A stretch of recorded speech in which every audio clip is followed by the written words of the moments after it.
السلام عليكم يا الحباب، واش راكم؟ اليوم جبت لكم الوصفه الخفاف خفيف بزاف بزاف. نوريكم طريقتي كيفاش ندير الفيديو بالعربيه ومن بعد ندير فيديو بالقبيليه هكا باش يجيني ماشي واعر. هنا شديت الماء الدافي، درت معلقه الخميره الخبز كبيره ماشي عامره، درت معلقه كبيره سكر لان دركا سخانه. هنايا الحباب شديت 3 كيلان سميد وزدت لها الكيل تاع فرينه. الفرينه هذه اللي نديروها سبيسيال لا بيتزا، انا نشري الفرينه تي 00 ولا تي 65. ندير معلقه صغيره تاع الملح حسب الرغبه، وزدت لها معلقه كبيره سكر هكا باش كي طيبوا السفنج نتاعكم يخرج اللون نتاعو شباب. درك راني فرغت الخميره في السميد والفرينه، نجمع العجينه هكا بيدي ونزيد لها الماء دافي. انا اليوم نعجنها بالبيتخا، راني عيانه صافي عندي البيتخا لازم نعجنها في البيتخا. اللي تحب الوصفه هذه الوصفه اللي عجنتها بيدي تروح لقناتي تلقى الوصفه، كاين بزاف الوصفات عجنت العجينه بيدي. درك مهم يا الحباب الفرينه هذه اللي نديرها انايا ندير تي 00 ميم راهي تباع في الجزائر ولا تي 65. مهم الفرينه هذه اللي نديرو بها لا بيتزا. درك راني قسمت العجينه على 2، نعجن هذه ومن بعد نعجن الاخرى.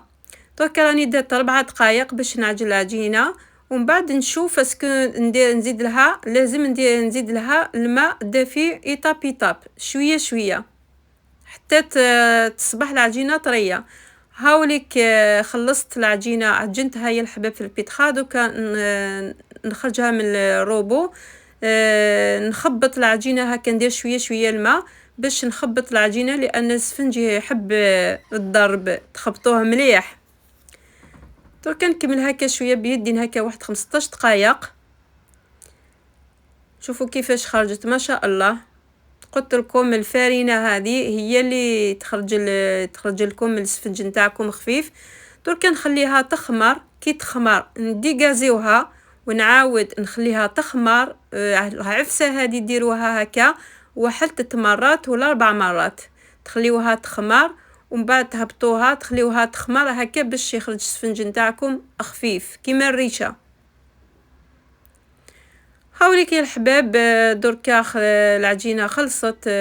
دركا نديرها هكا على شكل الكويرات، راهي سخانه بزاف بزاف والله العظيم ما نقدر ما نطيب. دركا نديرهم هكا على شكل دائرات، نخليهم يخمروا هكا واحد 15 دقائق باش تسهلكم للخدمه. هنا شديت المقله تسخنوا زيت مليح مليح، ما ديروش بزاف الزيت. كي تروحوا طيبوا السفنج نتاعكم لازم ديروها عفسه هذه ومن بعد ترميو الزيت بالعقل بالعقل، ما لازمش تكتروا الزيت، لازم ديروا شويه وتسخنوها مليح. كي تشوفوا يخرجوا كاع هذو البقعات ومن بعد ترميو الزيت. نديركم واحده اخرى. شوفوا ما شاء الله، شوفوا كيفاش ديروا الطريقه، تخليوها هكا باش يخرجوا لها كاع هذو الفقاعات ومن بعد ترميو الزيت شويه شويه.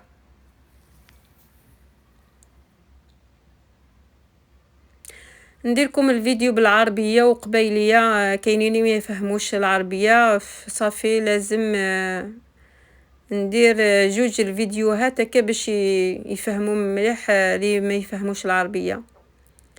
هاوليك يا الحباب كيفاش خرجت ما شاء الله. نقول لكم صراحه السفنج هذا درتو البارح العشيه، وحده لي لقيت وحده في المارشي قالتني باللي وحده لي يجوز وليدها الباك ولا سيزيام ولا البيام مليح ديري السفنج هكا الوسمه لولادك، قالوا لك باللي مليح. انا افو ما على باليش ابري كي لقيت وحده في الماء. كاينين الناس ملاح يوري لك يروي يقول لكم النصيحه مليحه، هذا ما كان. مهم هاوليك طاب السفنج نتاعي. نقول لكم الى اللقاء وصفه اخرى ان شاء الله، ان شاء الله تعجبكم.